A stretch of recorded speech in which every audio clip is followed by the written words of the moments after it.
المستقيم صراط الذين أنعمت عليهم غير المغضوب عليهم ولا الضالين. لا حول ولا قوة إلا بالله العلي العظيم. أعوذ بالله من الشيطان اللعين الرجيم. بسم الله الرحمن الرحيم. الحمد لله رب العالمين. الصلاة والسلام على أشرف الأنبياء والمرسلين خاتم النبيين سيدنا ومولانا أبي القاسم محمد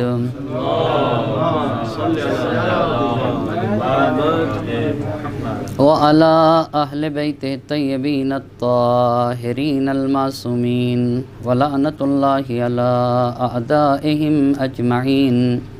أما بعد فقد قال الله سبحانه تبارك وتعالى في كتابه الحكيم وقوله الحق.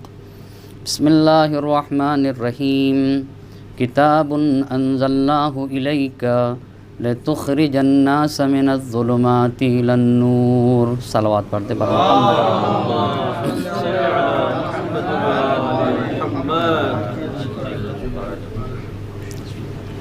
قرآن کریم کی آیہ کریمہ کو تلاوت کرنے کا شرف حاصل کیا ہے.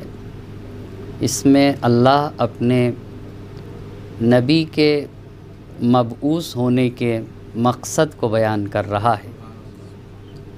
کتاب انزلناہ الیک لتخرج الناس من الظلمات الی النور.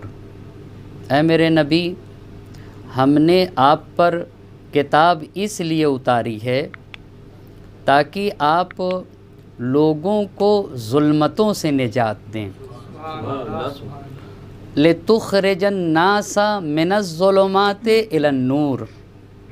آپ لوگوں کو تاریکیوں سے، ظلمتوں سے نکال کر نور کی طرف لے کر آئیں. اس آیہ کریمہ میں لفظ الناس ہے جو اس بات کے اوپر دلیل ہے کہ اللہ کا نبی پوری بشریت کے لیے آیا ہے اور اللہ کی کتاب بشریت کے لیے.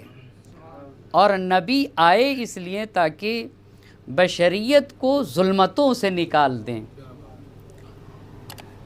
قرآن کریم میں ظلمت اور نور، ظلمت کو جمع استعمال کیا ہے لیکن نور کو مفرد استعمال کیا. کہا ظلمات سے نور کی طرف. اس کے بھی علماء نے لکھا ہے بھئی انوار نہیں کہا، ادھر ظلمات کہا ہے، یہ نہیں کہا ظلمات سے انوار کی طرف. اس لیے ایسی بات کہی جاتی ہے اس لیے کہ حق ایک ہے اور گمراہی اور باطل راستے بہت زیادہ ہیں. اسی لیے قرآن کریم نے کہا اللہ نے کہا ہم نے قرآن اس لیے اتارا ہے تاکہ آپ لوگوں کو تاریکیوں سے نجات دے دیں. تاریکیاں کیا ہیں؟ شرک ہے، کفر ہے، نفاق ہے، جہل ہے، نادانی ہے، گمراہی ہے. تاکہ آپ آئے تھے لوگوں کو ظلمتوں سے نجات دینے کے لیے. نور کیا ہے؟ علم ہے، حکمت ہے، معرفت ہے، توحید ہے، عدل ہے، ایمان ہے. اے میرے نبی، ہم نے آپ کو بھیجا ہی اس لیے ہے تاکہ آپ لوگوں کو ظلمتوں سے نجات دیں. تو اللہ کے نبی آئے تھے لوگوں کو تاریکیوں سے نکالنے کے لیے. یہ قرآن کی پہلی آیت ہے. دوسری آیت اللہ ولی الذین آمنوا یخرجہم من الظلمات الی النور. اللہ ولی و سرپرست ہے صاحبان ایمان کا اور ان کو ظلمتوں سے نکالتا ہے اور ظلمتوں سے نکال کر نور کی طرف لے کر آتا ہے. تو یہ میرے نبی کی سیرت یہ تھی، نبی کا مقصد یہ تھا کہ لوگوں کو ظلمتوں سے نکالا جائے. اور امام حسین علیہ السلام آئے تھے کربلا میں تاکہ اپنے نانا نبی گرامی حضرت محمد مصطفیٰ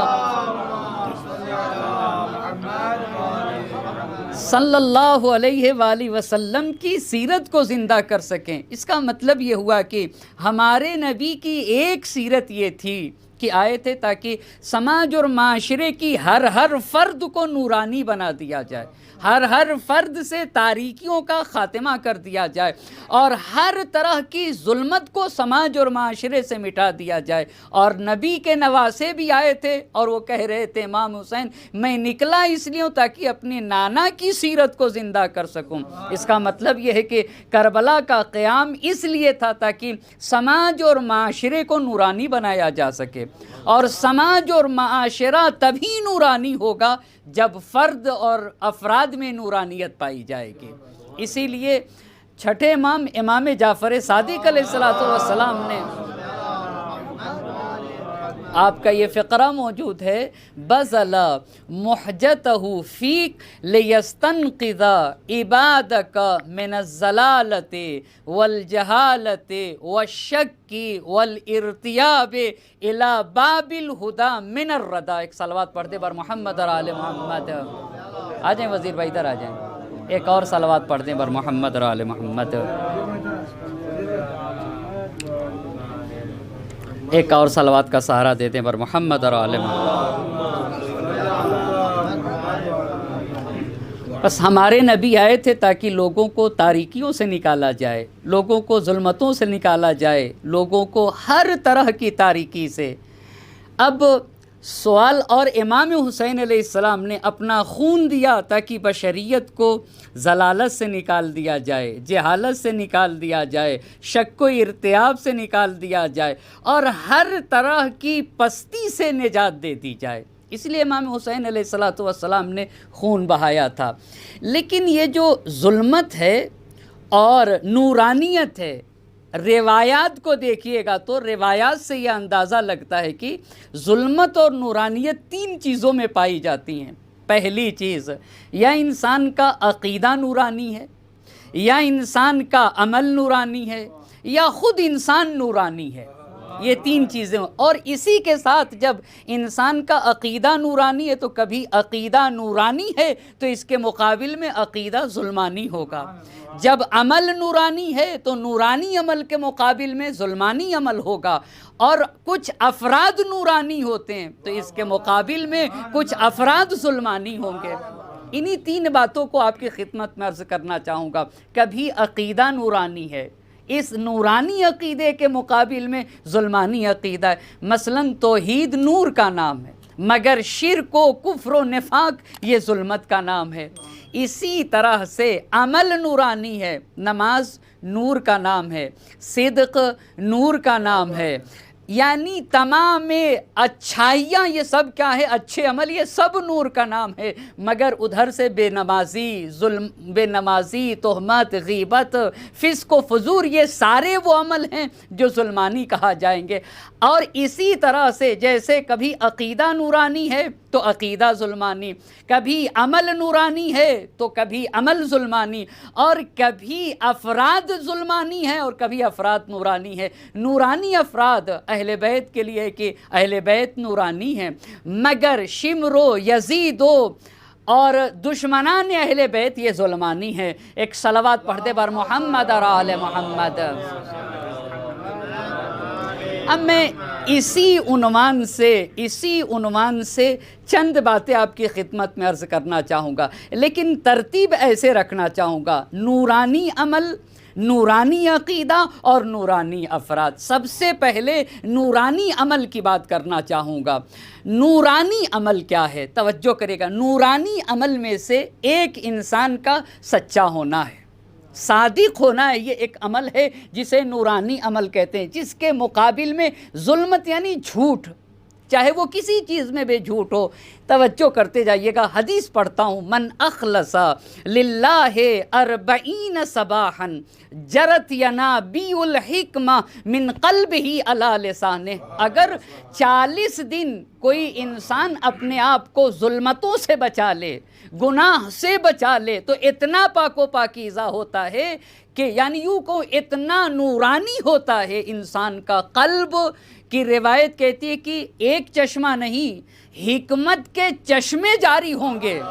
ایک چشمہ نہیں، حکمت کے چشمے جاری ہوں گے، اس کے قلب سے، اس کے زبان پہ حکمت کے چشمے جاری ہوں گے۔ اسی لیے نبی گرامی کی جو دعا ہے نا، اس میں سے ایک دعا یہ ہے، اللہم اجعل فی قلبی نورا وفی سمعی نورا وفی بصری نورا۔ توجہ کرے گا، جو قلب دوسرے کے بارے میں سوء ظن رکھے، ایسا قلب تاریک ہے، یہ نورانی قلب نہیں کہا جا سکتا ہے۔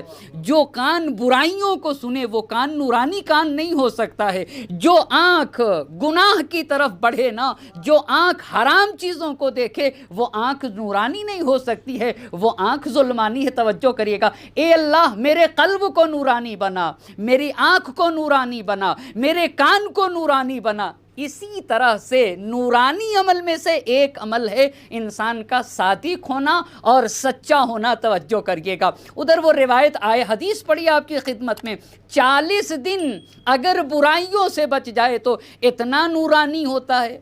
اچھا، من اخلص، یہ من مطلق ہے، من اخلص، اس پہ توجہ، اس کا مطلب یہ کہ قلب و ضمیر کا نورانی ہونا، یہ کسی گھرانے کسی خاندان سے وابستہ نہیں۔ من اخلص، من اخلص، نہ اس میں غلام کو دیکھا جائے گا، نہ آقا کو دیکھا جاتا ہے، نہ امیر کو دیکھا جاتا ہے، نہ فقیر۔ ایسا نہیں کہ امیر ہی کا دل طیب و طاہر ہوگا، فقیر کا نورانی نہیں ہو سکتا، ہرگز نہیں، نہ یہ بھی کہ حر کا یہ ہوگا اور غلام کا نہیں ہو سکتا۔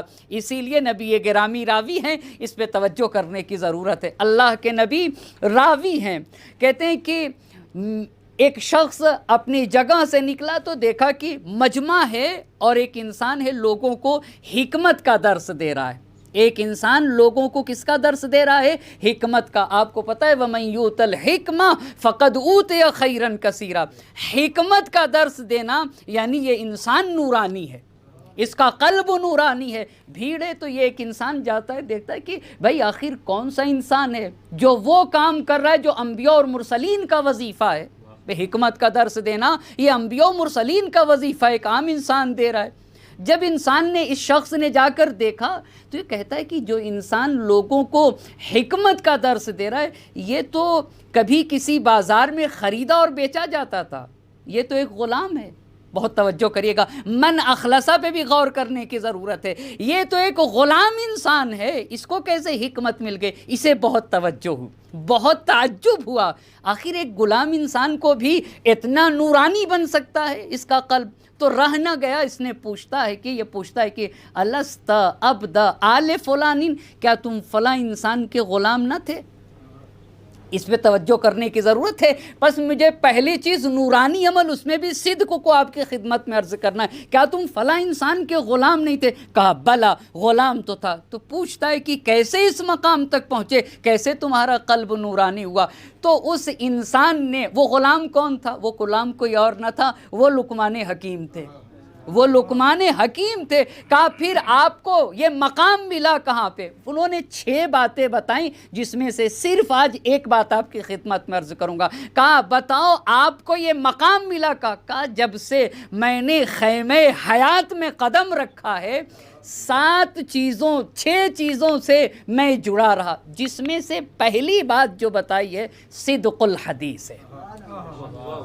کہا صدق الحدیث ہے، پہلی چیز جو انہوں نے بتائی کہ میں نے زندگی میں کبھی بھی کسی کام کے لیے بھی جھوٹ کا سہارا نہیں لیا ہے۔ توجہ کرتے جائیں گے عزیزان، تم یہ جو صداقت ہے نا، یہ صداقت کبھی صداقت عقیدے میں پائی جاتی ہے، کبھی صداقت وعدے میں پائی جاتی ہے، اور کبھی صداقت عمل میں پائی جاتی ہے۔ صرف زبان کا سچا ہونا کافی نہیں ہے، یعنی عقیدے کا بھی سچا ہونا چاہیے، وعدے کا بھی سچا ہونا چاہیے، عمل کا بھی سچا ہونا چاہیے۔ توجہ کریں، قرآن نے جہاں صداقت در عقیدے کی بات کہی ہے، صداقت در عقیدے کا کیا مطلب ہوتا ہے؟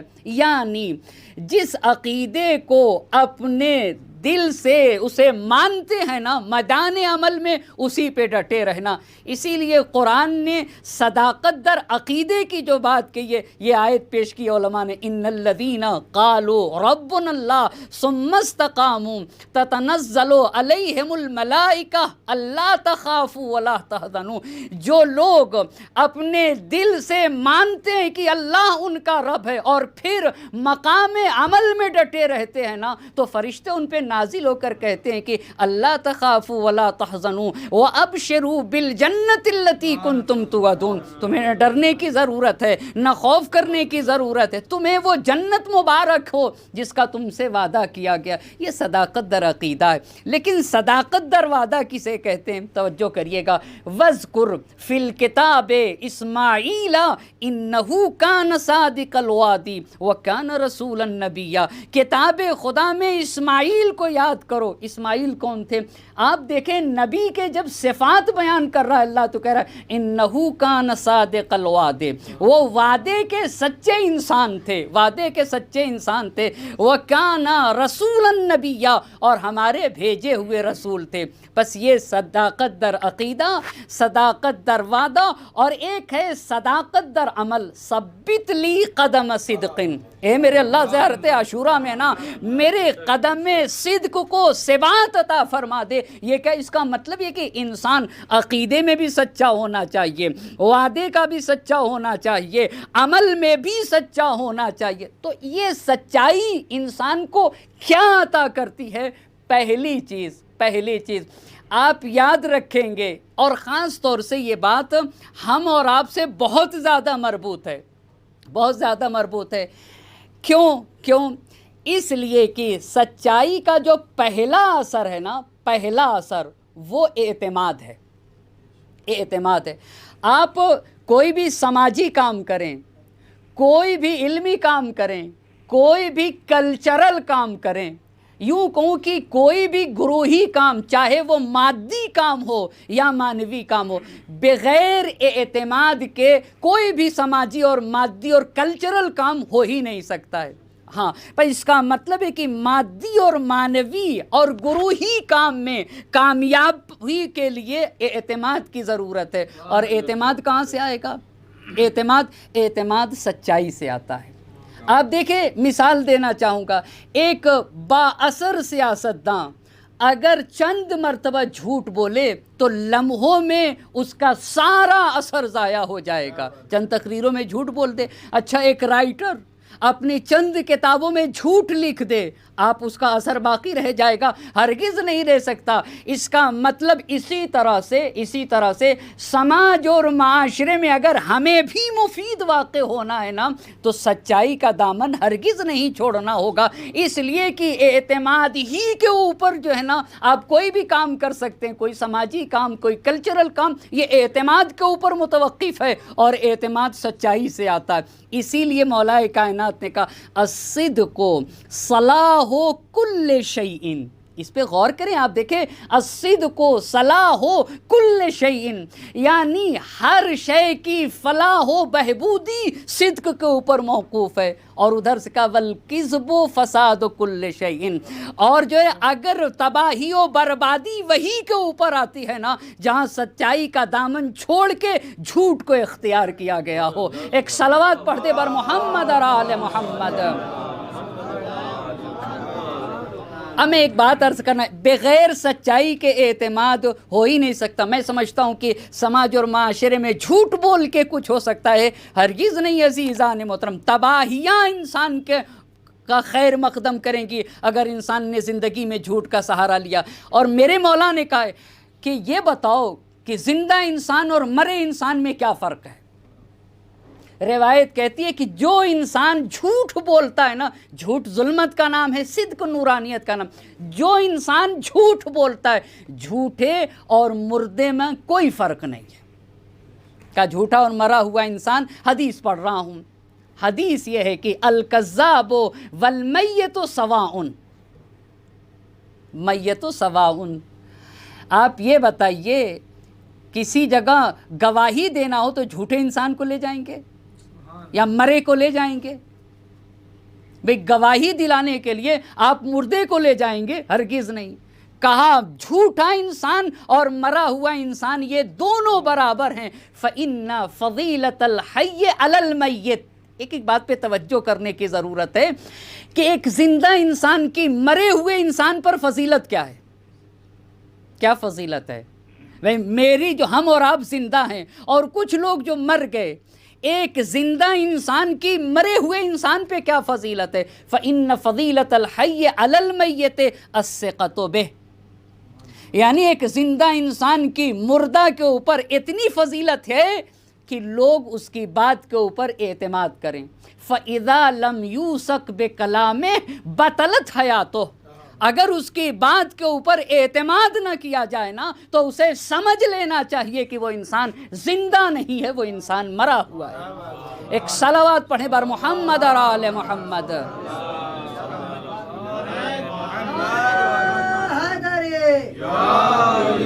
یہ کہاں سے آئے گا؟ یہ کہاں سے آئے گا؟ یہ کہاں سے آئے گا کہ وہ عالم نہیں ہے، وہ عالم نہیں ہے جس کے علم سے فائدہ نہ اٹھایا جائے، جس کی بات کے اوپر لوگ اعتماد نہ کر سکیں، جو سماج اور معاشرے کے لیے مفید نہ ہو سکے۔ میرے مولا نے یہی تو کہا قیمت کل امرئ ما یحسن، ہر انسان کی اتنی ہی قدر و قیمت ہے جتنا وہ سماج اور معاشرے کے لیے مفید ہے۔ مفید کب ہوگا؟ مفید تبھی ہو سکتا ہے جب لوگوں کا اعتماد جلب کرے، اور اعتماد تبھی آ سکتا ہے جب انسان کی زندگی میں صداقت پائی جائے۔ یہ پہلا اثر ہے، یہ پہلا اثر ہے صداقت کا۔ دوسرا اثر، بہت توجہ کریے گا، دوسرا اثر صداقت کیا ہے؟ پوری تاریخ کربلا کا یہی تو عمل تھا۔ ابھی میں آپ کو عرض کروں گا آپ کی خدمت میں، صداقت کا دوسرا عمل یہ کہ صداقت انسان کے ہاں شجاعت لے آتی ہے۔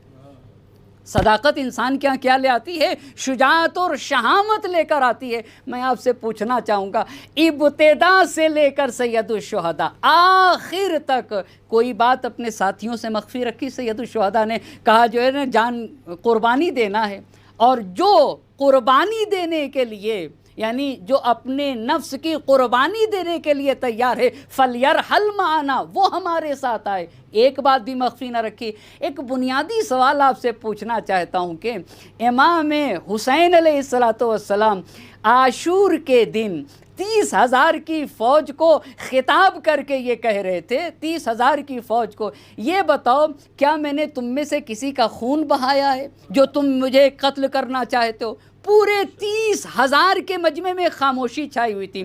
ان سے پوچھ رہے تھے کیا میں نے کسی کا مال تلف کیا ہے تاکہ تم اس کے بدلے مجھے قتل کرنا چاہتے ہو؟ کوئی نہ بولا۔ پھر کہا کیا میں نے کسی کو خراش لگائی ہے؟ کیا میں نے کسی کو خراش لگائی ہے کہ اس کا بدلہ تم لینا چاہتے ہو؟ پورے مجمع میں خاموشی تھی، اور ایک اکیلا انسان اتنی استقامت اور پائیداری کے ساتھ بول رہا تھا۔ آپ سے پوچھنا چاہتا ہوں کیا چیز تھی جو پورے مجمع کو خاموش کیے ہوئے تھی؟ وہ چیز کیا تھی؟ وہ چیز کیا تھی جو پورے مجمع کو، بڑی پیاری بات لکھی ہے، یعنی پورے مجمع سے اپنے بے گناہ ہونے کا اعتراف کروایا یا نہیں کرایا؟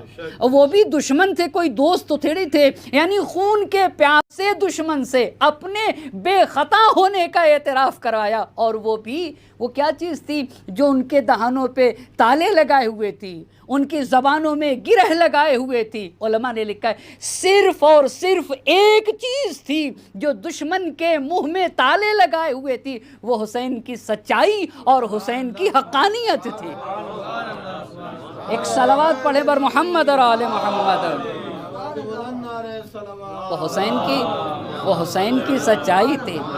انسان جب سچا ہوتا ہے نا تو اتنا نورانی ہوتا ہے کہ حق اور حقیقت کے راستے میں اپنی جان دے دیا کرتا ہے۔ یہی بات تو جب یعنی کوفے میں، مسجد کوفہ میں بتایا گیا امام حسین علیہ السلام کو، جب ابن زیاد نے جھوٹا کہا تو وہیں کے اوپر ایک سچا انسان اللہ نے رکھ رکھا تھا، اس کا انسان جسے عبداللہ ابن عفیف ازدی غامدی کہتے ہیں۔ ابھی ابن زیاد کی تقریر ختم نہ ہوئی تھی کہ اپنی جگہ سے اٹھ گیا. کیوں؟ اس لیے کہ دھوکہ دینے کا ایک راستہ اس نے یہ اختیار کیا تھا، مسجد میں آیا تھا، اپنے کو خلیفۃ المسلمین کہہ رہا تھا، ممبر پہ جا کے تقریر کر رہا تھا، اور وہاں سید الشہداء کو جھوٹا بتایا جا رہا تھا. وہاں پر عبداللہ ابن عفیف ازدی غامدی نے یہی تو بات کہی تھی کہ تو جھوٹا ہے، تیرا باپ جھوٹا ہے، یزید جھوٹا، اور اس کا باپ امیر شام جھوٹا ہے. یعنی فرزند رسول کو قتل کر کے تم اپنے کو سچا بتاتے ہو. ایک صلوات پڑھ دے بر محمد اور آل محمد. اتنا اہم چیز ہے. بس پہلا سچائی کا پہلا اثر یہ ہوتا ہے کہ انسان کا اعتماد جلب کرتا ہے. دوسرا اثر یہ ہے سچائی کا کہ زندگی میں انسان کے ہاں شجاعت اور شہامت آتی ہے. یہ دو باتیں. تیسری بات سماج اور معاشرے میں اگر کوئی انسان نجات پانا چاہتا ہے نا تو اسے سچائی کہ یہ سماج اور معاشرے میں اختلاف کیوں ہوتا ہے، لڑائی کیوں ہوتی ہے، جھگڑا کیوں ہوتا ہے، کس بنیاد پر لڑائی ہوتی ہے؟ لڑائی کی بیس یہی ہوتی ہے یا تو دونوں طرف جھوٹ بولتے ہیں یا کوئی ایک حقیقت کو چھپاتا ہے. بھئی جھوٹ اسی کو تو کہا جاتا ہے جہاں حقیقت کو چھپا لیا جائے. یعنی اگر حقیقت کو نہ چھپایا جائے اور صاف صاف بات کہہ دی جائے تو پھر انسان لڑائی نہ ہوگی، اختلاف نہ ہوگی. کہا سچائی کا تیسرا فائدہ یہ کہ سماج اور معاشرے سے اختلاف کا خاتمہ ہو جائے گا. اسی لیے مولا کائنات حضرت علی ابن ابی طالب علیہ السلام نے یہ بات کہی ہے، النجات فی الصدق. اگر انسان نجات پانا چاہتا ہے نا تو انسان سچائی کو اختیار کرے. ایک صلوات پڑھ دے بر محمد اور آل محمد. بس یہ نورانی عمل تھا. اور ایک بات اور آپ کی خدمت میں عرض کروں، جس انسان کے پاس جتنی جواں مردی پائی جائے گی وہ اتنا ہی سچا ہوگا. یہ روایت کہتی ہے اور حدیث کہتی ہے. جس انسان کے پاس جتنی مروت و جواں مردی ہے وہ اتنا ہی وہ سچا ہوگا. اس کا مطلب یہ ہے کہ ہر انسان کی سچائی اس کی جواں مردی کا پتہ دیتی ہے. وہ کیسے؟ یہ آسان ہے ایسے کہہ دینا جواں مردی، وگرنہ شہید مرتضیٰ مطہری رحمۃ اللہ علیہ نے محمود عقاد کے حوالے سے یہ بات نقل کی ہے کہ محمود عقاد ایک مصر کے رائٹر ہیں. انہوں نے کہا کہ میں نے علی مرتضیٰ میں جو بنیادی بات پائی ہے وہ یہ ہے کہ علی مرتضیٰ جواں مرد ہیں، اور جواں مردی شجاعت سے بلند و بالا شے ہے. توجہ کریے گا، جواں مردی وہ کہتے ہیں شجاعت سے بلند و بالا شے. تو شہید مرتضیٰ مطہری صاحب نے فارسی زبان کا ایک شعر نقل کیا، در شجاعت شیر ربانی استی، در مروت خود کی دانی کی استی. اے علی، ہم آپ کی شجاعت تو بیان کر سکتے ہیں مگر آپ کی جواں مردی کا کیا عالم ہے یہ ہم نہیں بیان کر سکتے. آپ کی جواں مردی ہم نہیں بیان کر سکتے. تو شہید مطہری رحمۃ اللہ علیہ نے اس کا فرق ایسے بتایا، شجاعت کسے کہتے ہیں اور جواں مردی کسے کہتے ہیں. آپ نے کہا جنگ خندق میں عمرو بن عبدود جیسے سورما کو زیر کرنا اسے شجاعت کہا جاتا ہے، لیکن توہین کرنے کے بعد سینے سے اتر آنا اسے جواں مردی کہا جاتا ہے. جو شجاعت سے بہت بلند و بالا ہے. کربلا کے میدان میں خون کے پیاسے لشکر کو پانی پلانا یہ شجاعت نہیں ہے، یہ جواں مردی ہے. جواں مرد اسے کہا جاتا ہے جو اپنے دشمن سے بھی محبت کرے، اسے جواں مرد کہا جاتا ہے. اب آئیے، جس انسان کے اندر جتنی جواں مردی پائی جائے گی وہ اتنا ہی سچا ہوگا. نہج البلاغہ میں مولا نے کہا صدقہ علی قدر مروتہ، کا ہر انسان کی سچائی اس کی جواں مردی کے برابر ہے. جتنا انسان جواں مرد ہوگا وہ اتنا ہی سچا ہوگا. ایک صلوات پڑھ دے بر محمد اور آل محمد. یہ پہلی چیز، یہ ایک عمل جو سچا عمل جسے نور کہا جائے گا. جو نورانی عمل ہے اس کے مقابل میں ظلمانی عمل ہے وہ جھوٹ ہے.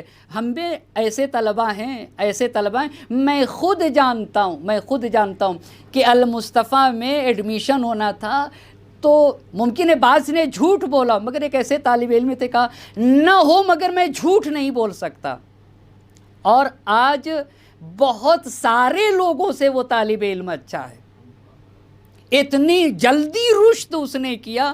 مجھے ایسا لگتا ہے کہ شاید وہی صداقت در عمل، صداقت در عقیدہ، ہر سچائی کا جو دامن نہیں چھوڑا نا، اس کی وجہ سے کہا جھوٹ نہیں بول سکتا چاہے میرا کام نہ ہو. کیوں عزیزان توجہ کریے گا، سچ شہامت عطا کرتی ہے، جھوٹا انسان مکمل ڈرا رہتا ہے کب میرا جھوٹ ظاہر ہو جائے کہ سارا میری پلاننگ فیل ہو جائے گی. جھوٹ انسان کو کبھی شجاعت نہیں عطا کر سکتا ہے، سچائی میں شجاعت ہے. اسے کہتے ہیں عمل کا نورانی ہونا. دوسری بات عقیدے کا نورانی ہونا. کتنا توحید یہ نورانی عقیدہ ہے. آپ کربلا میں دیکھیں، امام علی مقام مکے سے نکل رہے تھے، اور مکے سے نکلتے وقت جو سید الشہداء نے خطبہ ارشاد فرمایا، اس میں یہی تو امام نے کہا، رضا اللہ واللہ رضانا اہل البیت. خدا کی قسم ہماری کچھ پسند ہی نہیں ہے، ہماری کچھ پسند ہی نہیں ہے، ہم تو وہی پسند کرتے ہیں جو ہمارا اللہ پسند کرتا ہے. یہ مکے میں بات کہی ہے. اور عاشور کے دن ابراہیم ایتی رحمۃ اللہ علیہ کا یہ مشہور جملہ ہے کہ آپ نے کہا کربلا کی جنگ ایک تیر سے شروع ہوئی اور ایک ہی تیر پہ ختم ہوئی ہے.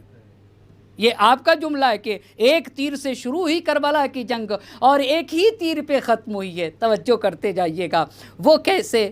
جب عمر سعد نے خیام حسینی کی طرف تیر چلایا تو یہی تو کہا تھا کہ گواہ رہنا امیر کے پاس گواہی دینے کے لیے کہ پہلا تیر میں نے چلایا. یہ پہلا تیر ہے.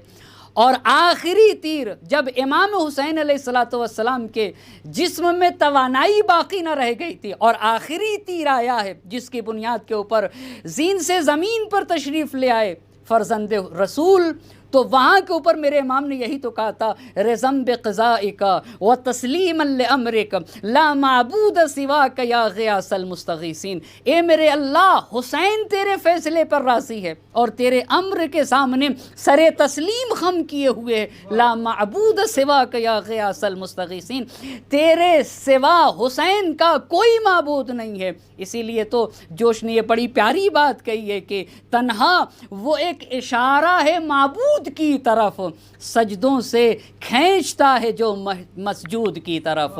ایک صلوات پڑھ دے بر محمد اور آل محمد.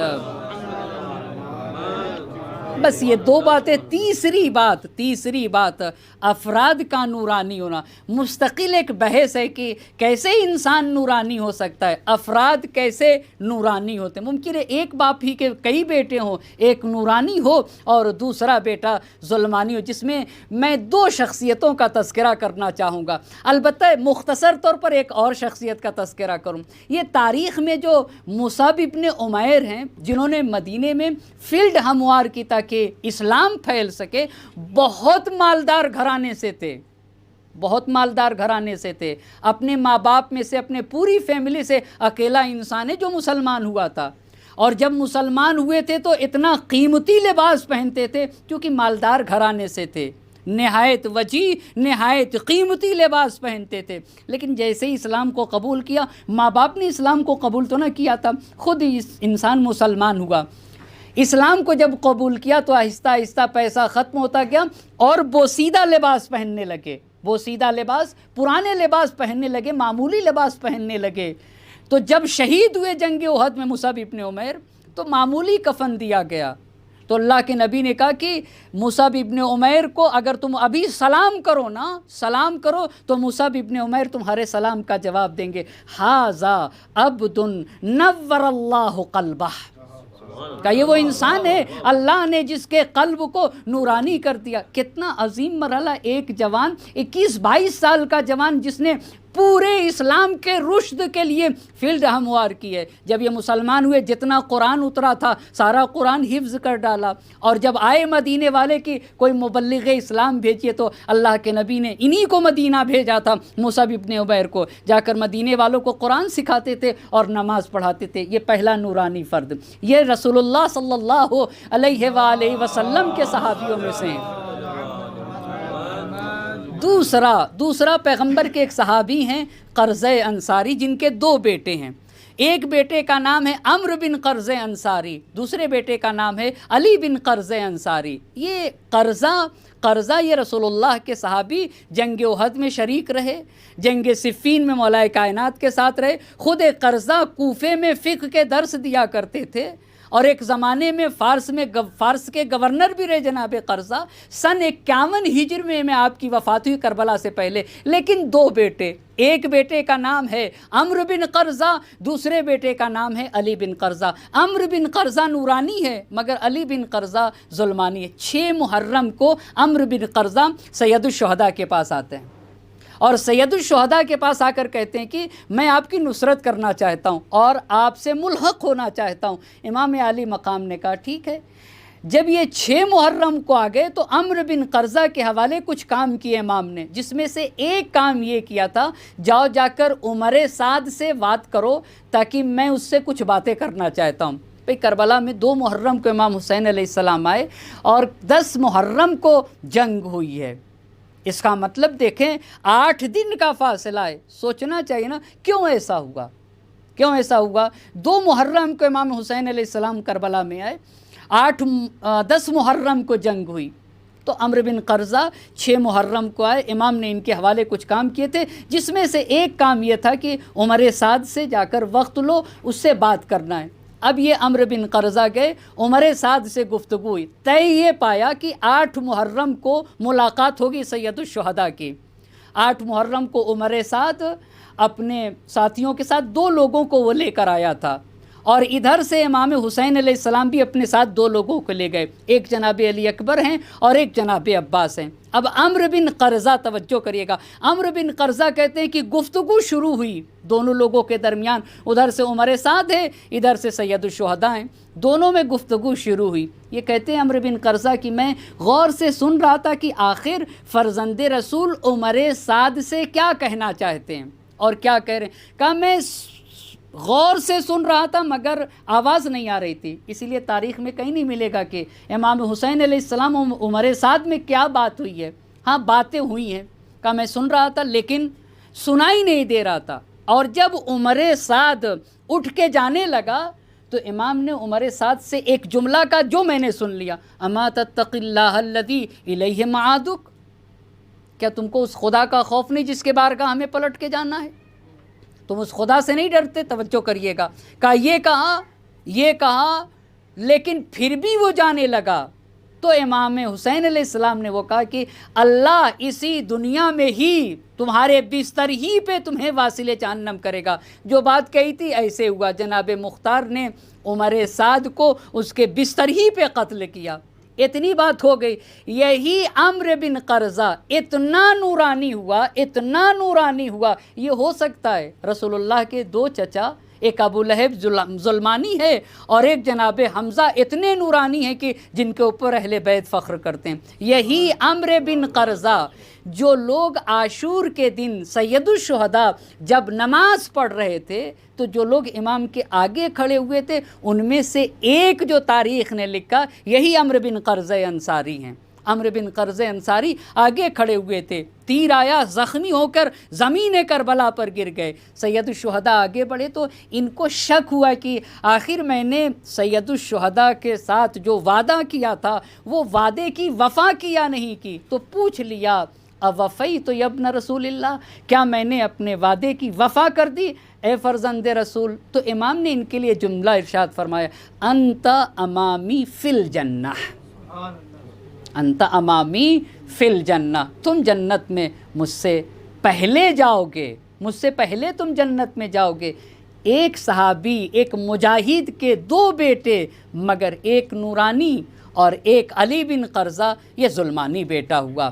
بس عزیزان محترم، زحمت کو تمام کر رہا ہوں، اگر صرف افراد کو بیان کیا جائے تو بہت سارا وقت درکار ہے، جس میں سے ایک نورانی فرد جو کربلا کا ہے، جس کا جسم تو کالا تھا مگر نہایت نورانی ہے، وہ جناب جون ہیں، جن کے لیے امام نے کہا اللہم بیض وجہا وطیب ریحا واحشرہ مع الابرار وعرف بینہ وبین محمد وآل محمد۔ اے اللہ اس کی بو کو خوشبو میں بدل دے، خوشبو میں بدل دے، وطیب وجہا، اس کے وجہ بیض وجہ و طیب ریحا، اور اس کی بو کو خوشبو میں بدل دے، وحشرہ مع الابرار، ابرار لوگوں کے ساتھ اسے محشور کرنا، ابرار لوگوں کے ساتھ اسے محشور کرنا، وعرف بینہ و بین محمد و آل محمد، اسے محمد اور آل محمد کی حقیقی معرفت رکھنے والا انسان قرار دے۔ بس عزیزان محترم، زحمت کو تمام کر رہا ہوں۔ کربلا میں شہادت امام حسین علیہ السلام کے بعد اہل بیت حرم کو جب اسیر کیا گیا اور کوفے سے انہیں روانہ کیا جانے لگا تو تاریخ سے یہ اندازہ لگتا ہے کہ پہلے سرحائے شہداء کو بھیجا گیا، سرحائے شہداء کو۔ اسے شیخ عباس قمی رحمۃ اللہ علیہ نے لکھا ہے کہ ایک مقام پر امام حسین علیہ السلام کا سر تھا، اور جو لوگ سر امام حسین علیہ السلام کو لے جا رہے تھے ان میں سے ایک زہر بن قیس ہے۔ ان لوگوں نے ایک درخت سے سر حسین کو لٹکا دیا اور خود بیٹھ کر کھانا کھانے لگے۔ جب خود بیٹھ کر کھانا کھانے لگے، سر حسین کو ایک درخت سے لٹکائے ہوئے تھے۔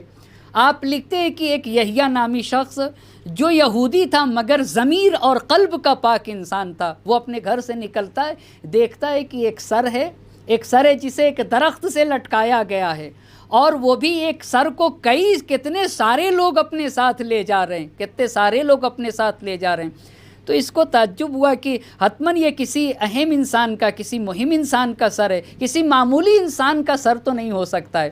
لہٰذا وہ آگے بڑھتا ہے، اور جیسے جیسے دن ڈھلتا جا رہا تھا اس کی آنکھوں سے دکھتا ہے کہ اس سر سے ایک نور ساطع ہو رہا ہے جو آسمان کی طرف جا رہا ہے، اور جب آگے بڑھا تو دیکھتا ہے کہ اس سر سے ایک آواز آ رہی تھی، اور یہ کہہ رہا تھا وہ سر کہ وَسَيَعْلَمُ الَّذِينَ ظَلَمُوا أَيَّ مُنْقَلَبٍ يَنْقَلِبُونَ۔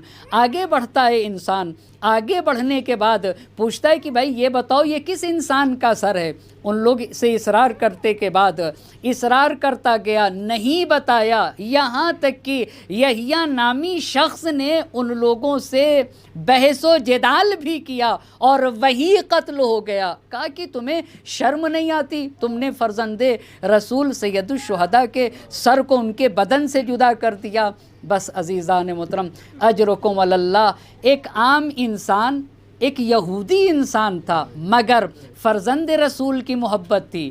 جب اس نے سنا کہ امام حسین علیہ السلام کے جسم سے ان کے سر کو جدا کر دیا گیا تو اس نے جان دے دی، اپنی جان دے دی۔ کہا کیسے تم نے یہ جرأت کر لیا کہ نواسے رسول کے سر کو ان کے جسم سے جدا کر دیا جائے؟ تو سکینہ کا کیا عالم رہا ہوگا جب سکینہ کے سامنے آپ کے بابا کا سر پیش کیا ہوگا۔ اسی لیے تو مقتل نے لکھا ہے کہ رات میں جب اپنے خواب سے اٹھی اور اپنے بابا کو یاد کر رہی تھی سکینہ، تو یہی تو کہہ رہی تھی پھوپھی اماں مجھے میرا بابا چاہیے، مجھے میرا بابا چاہیے، ابھی میرے بابا آئے تھے، میرے بابا کہاں چلے گئے؟ اور جب سکینہ کے سامنے سر حسین پیش کیا گیا، سکینہ نے اپنا رخسار اپنے بابا کے چہرے پہ رکھ لیا۔ بابا، ارے کس نے مجھے یتیم کر دیا؟ میرے بابا کس نے آپ کو آپ کے خون سے آپ کا چہرہ رنگین کر لیا؟ بابا کاش میری آنکھیں نہ ہوتی کہ میں اپنی آنکھوں سے اس منظر کو دیکھتی۔ بیٹی بہن کرتے کرتے خاموش ہو گئی۔ جب بیویوں نے دیکھا تو سکینہ دنیا سے رخصت ہو گئی۔ عجب نہیں زینب نے کربلا کا رخ کیا ہوگا، آواز دی ہوگی بھیا عباس زینب اکیلی ہے۔ عجب نہیں مدینے کا رخ کیا ہو، اماں زینب اکیلی ہے۔ سکینہ دنیا سے چلی گئی۔ وَسَيَعْلَمُ الَّذِينَ ظَلَمُوا أَيَّ مُنْقَلَبٍ يَنْقَلِبُونَ اِنَّا لِلَّهِ وَإِنَّا إِلَيْهِ رَاجِعُونَ۔ الہی بحق الزہرا وابیہا وبعلہا وبنیہا والسر المستودع فیہا 10 مرتبہ بسمک یا اللہ یا اللہ یا اللہ یا اللہ یا اللہ یا اللہ یا اللہ یا اللہ یا اللہ یا اللہ۔ خدا تجھے واسطہ ہے محمد اور آل محمد کا ہماری اس مختصر سی عبادت کو اپنی بارگاہ میں قبول فرما، ہماری ان آنسوؤں کو رومال زہرا میں جگہ عنایت فرما۔ پاک پروردگارہ تجھے واسطہ ہے محمد اور آل محمد کا حاضرین مجلس کی تمام حاجات شرعیہ کو پورا فرما دے۔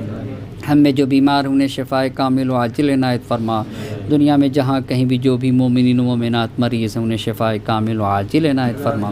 معبود تجھے واسطہ ہے محمد اور آل محمد کا پرچم اسلام کو سربلند فرما، پرچم کفر و نفاق کو سرنگوں فرما، وقت کے امام کو ہم سے راضی و خوشنود فرما، ان کے ظہور میں تعجیل فرما اور ہمیں ان کے اعوان و انصار میں شمار فرما۔ ربنا تقبل منا انک انت السمیع العلیم۔ ماتم حسین۔